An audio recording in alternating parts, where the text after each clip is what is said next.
would say I had mixed feelings. Firstly, happy that another effort was underway. Um, Also a little skeptical about where they're searching and what I would describe as a bit of a lack of transparency around that. And thirdly, just I think if we don't find the aircraft, if they don't find it this time around, then I think that would leave things in a pretty bad, not necessarily a final, but a pretty bad state. And so I worry about the emotional toll that might take on everyone involved, of course, but primarily the family members. Uh, so there's a lot of reward on offer if they're right, and I hope they are, but there's also a great risk of it putting things back even further. We're only talking about a little slither either side of what's already been searched, and it seems to me as though the first, what they call swing, or the first on-site activity, which we've seen come and go already, was just to try and fill in data gaps that they've identified in the earlier survey efforts. So it's a bit of a mix of both, from what I can tell, a bit of a mix of redoing both areas covered originally by the ATSB search and also areas that were covered by the Ocean Infinity. So they're very clearly confident about that area, and it comports very clearly with the independent group's analysis, which was released quite a few years ago now. It seems also to jive with, when I interviewed Oliver in November 2021, he said that they had a team of researchers from various universities. I think some of them have been made public now. There's one in Finland, Sweden, and I think Liverpool University here had done an analysis, and they had the results of that analysis when we spoke to him. And he said he didn't give away much, but said that it was closely, or it was very close to where the independent group had suggested. And so looking at where they're searching and how close that is to where the independent group suggested, it seems to me that that is where they're searching now. And really, there hasn't been any addition to that research and broader effort that Ocean Infinity undertook since 2021, 2022. I don't know, they took it to the Malaysian government in 2022, not long after the podcast came out. Nothing really came from that. So it doesn't seem to me as though much has gone beyond that initial analysis they did, but it really begs the question, where's the peer review? Why was that research never published? If the intent is to try and keep their options open, say by allowing themselves the opportunity to do the first 15,000 kilometers and then move elsewhere, which I think makes a lot of sense. If anyone were to ask my opinion on what they should do, I would say that they should visit all of the identified hotspots, including that identified by Simon Hardy. There were those also identified by the French guys who have gone from like absurdity to like legitimacy in the last little while, which is good to see. And also, I mean, if you're really trying to push the boat out, why don't you go and look at where the Whisper guys say as well? So there's a few areas that are worth looking at. But there's no indication. We've not heard from Ocean Infinity or the Malaysians as to whether they're going to go beyond the 15,000. We've not even had confirmation that the final agreement has been signed yet. The mystery is so unique, and very few experts have agreed on anything. And again, I'm really hopeful that I'm wrong. They find the aircraft and we all move on with our lives. Great. Families can get some closure. Wonderful. And we figure out what happened, maybe based on what condition the aircraft is in. But we've got such little evidence, and we've always made claims about how certain we should be based on that evidence that have been wildly out of proportion with what we actually have. It's so vestigial. It is so non-existent, right? And basically, I think what we need to do is think about how you would go about doing this if your mission was to hide the aircraft and make it really, really difficult to find.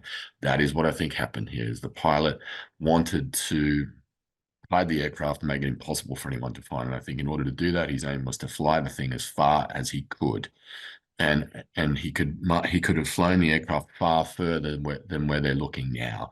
He also would not, I think, if he'd done any amount of research, he would have looked for a part of the ocean where no ships are, as well as there being no land.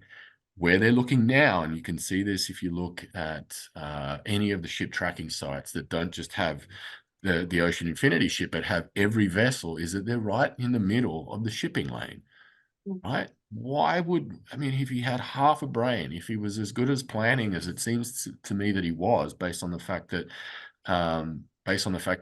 you know, we still haven't found the aircraft, why would he land it in the middle of a shipping lane? The ship could be searching anywhere, right? It can drop Yeah. these things in the water. It doesn't necessarily need to put them in the water directly above the area that they're searching. It makes a bit of sense to do it that way because you save battery life on the AUV by putting it where you want it to search. But it doesn't necessarily have to work that way. And they might just decide they're going to put a couple in the water, one goes off 20 miles that way and one searches directly underneath. But it's not 100% accurate to say that, well, they're searching where the ship has gone. Also, when you're out there, you're looking for the best kind of conditions to either launch the AUV or to pick it up, which means that you sort of start heading in a direction because it's the smoothest course. And so they could end up like traveling in some direction quite a way in order to pick one of these things up, and then it might look as though they're trying to, you know, for instance, look in a new area or they've got. But based on what we've seen on the ship tracking, it looks as though they've focused their efforts entirely in areas that have already been searched, which may be because the agreement hasn't come through with Malaysia yet. It may be, and then they seem to go back to shore.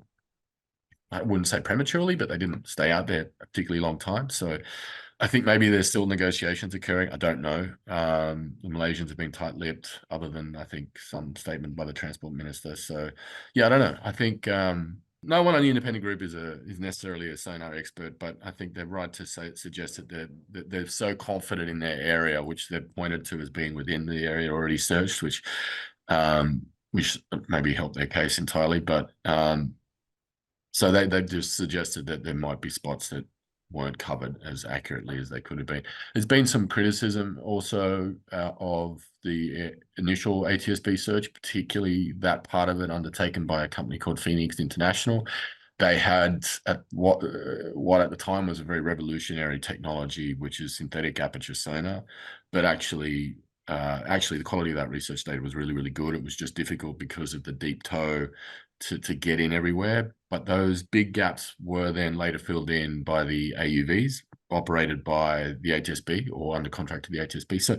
So you know, I'm sure they've gone back and checked these areas for very good reasons. But I think it's unlikely that they're there. And it sort of depends also, right? Like how big is the debris field?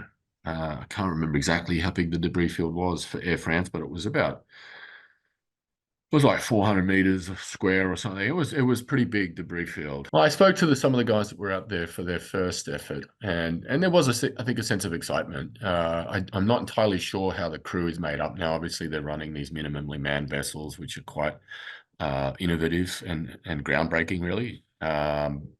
So I think it's probably a little bit lonelier out there than it would be usually on a ship. And I'm also not entirely sure where they're doing the data processing, whether the data processing is occurring on the vessel or ashore. It seems to me that they might be doing it ashore. It's just a lot of data to transmit through. It's a lot of data. So I expect that they're doing it at sea and then maybe pushing it through some kind of pipe in image format to the shore-based analysis. I would think it's probably quite different than in the past just because of the size of the crew. But yeah, I'm sure they're very excited to be back out there. And I know that everyone at Ocean Infinity was really, really disappointed when they left the search last time, and they've been waiting for the opportunity to get back out there. I think partly the reason they haven't is maybe because the Malaysian government has been a little bit slow to accept that this is credible and new evidence. Firstly, and secondly, I think that they haven't had their new class of vessel fully operational yet, or at least have enough of them whereby they could have one go off and do this task without it affecting their business too much.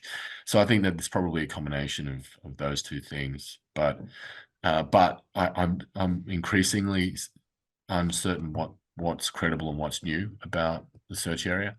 I think it's credible because it's so close to the seventh arc. Obviously, based on where we've searched before, it's credible. But how it's necessarily new, I think perhaps it's just a new interpretation of the evidence that we already have. That seems the best that they could justify, and maybe that's why there isn't enough transparency around it, because they know that it might not be as groundbreaking. I think there's every chance that there's elements of the search or evidence of the new search area that I don't understand or that they haven't shared more widely.